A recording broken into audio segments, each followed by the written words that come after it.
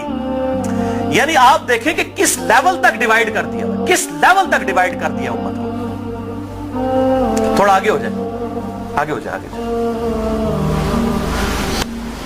اور میں حیران ہوتا ہوں کہ انڈیا کے 2 شہروں کی بنیاد کے اوپر امت کو ڈیوائیڈ کر دیا. یہ دیوبند اور بریلی انڈیا کے 2 شہر ہیں، اس کے نام کے اوپر ڈویژن کر دی ہوئی ہے. یہی حال اہل حدیث کا ہے. کبھی اپنے آپ کو اہل حدیث کہیں گے، کبھی سلفی کہیں گے، کبھی کہیں گے غربا اہل حدیث، کبھی کچھ. کس لیول تک بگاڑ آ گیا. حتیٰ کہ اگر آپ اب یورپ میں چلے جائیں تو وہاں 2 فرقے بن چکے ہیں، اہل حدیث اور سلفی. اور سلفیوں میں بھی 2 ہیں، ایک تقلیدی سلفی ہیں اور ایک غیر مقلد سلفی ہیں. اور ابھی ایک اور شوشہ چھوڑا ہے مدخلی. یہ ایک اور فرقہ جو ہے وہ عرب کے اندر نکلا ہے، جو کہ اپنے علاوہ سب کو کہتا ہے کہ یہ اہل حدیث سے خارج ہیں، ہم کوئی بہت بڑے اہل حدیث ہیں. یہی ہوتا ہے میرے بھائیوں، جب یہ پارٹی بازی شروع ہوتی ہے نا، اس کا انجام یہی ہوتا ہے. خدا کے لیے اس طرف واپس آ جائیں جہاں ہمارے محبوب صلی اللہ علیہ وسلم ہمیں چھوڑ کر گئے تھے. ہوا سماکم المسلمین من قبل وفی ھذا. اللہ کے پیغمبر ابراہیم علیہ السلام نے اس قرآن کے نزول سے پہلے تمہارا نام مسلم رکھ دیا تھا، اور اس کتاب میں وفی ھذا اللہ نے بھی انڈورس کر دیا اپنے آپ کو مسلمان کو. کیوں اپنے آپ کو ڈیوائیڈ کرتے ہو؟ کس لیول تک ڈویژن کرو گے؟ پہلے کہتے تھے جی اگر ہم سنی شیعہ کی ڈویژن نہیں کریں گے تو پتہ کیسے چلے گا. چلو جی وہاں بھی مسئلہ حل ہوا.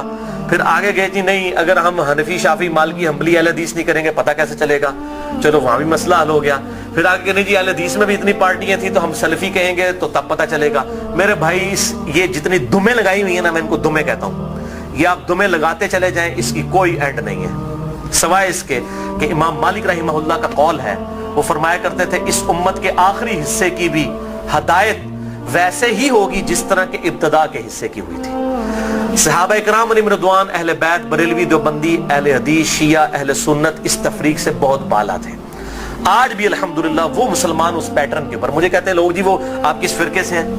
میں کہتا ہوں جی میں اس گروہ میں شامل ہوں. فرقہ تو ہے ہی اسلام میں حرام.